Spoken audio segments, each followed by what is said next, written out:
In January, we did a segment on GMC Weekend where I tried new things once a week. Some of the more memorable happen to be playing right back here. First was learning how to flip pizza dough, or let's just say attempting to flip pizza dough. Then, of course, unicycling. Bill and I both attempted that one. But today we're talking about two other people's first times. Our very own Drew Bollea and Sunny 92's James Howard. They're tackling the Ironman 70.3 happening in Chattanooga right now. 1.2 mile swim, 56 mile bike, 13.1 mile run. I'm exhausted just thinking about it.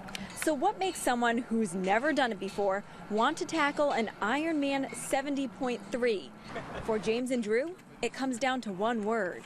I've just been inspired by so many folks that got off the couch and said, I'm going to get off the couch and do this. So that's kind of how it all got started. It was really that inspiration from the first Ironman and my wife kind of getting me to go after it. Inspiration. I guess the easiest thing to say is you got to start somewhere. The biggest tip from the first timers, finding a training plan and sticking to it. It is possible to start from the very beginning. I've never competed, or I've never ran in a 5K. I've never done any of this before, ever. But even after months of training, you will have challenges up until race day. They each have a leg of the race they're dreading. For James, it's the swimming. For Drew, it's the biking.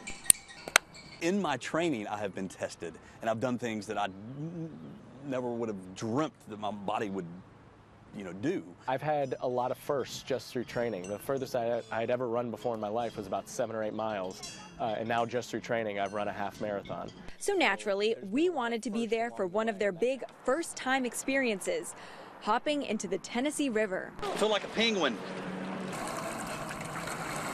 Come on, Drew, you can do it. And he's off. Now, after months of training and first times, their first Ironman 70.3 day is finally here. I've got the finish line cut out on my bathroom mirror, and I look at it every time I look in the mirror. It's just mere hours until they finally cross that finish line. I hope I don't cry. I'm the biggest crybaby, and if they don't rush me to the hospital, I'll probably shed a few tears. And that night, I'm probably going to get some ribs or something like that. That sounds good. And we have some exciting news about Drew and James right now. They are both out of the water. Drew did it in 26 minutes, 38 seconds. James in 41 minutes, 5 seconds. So now they're on to the biking section. Right. And that's just so exciting. They made it through one leg. Right.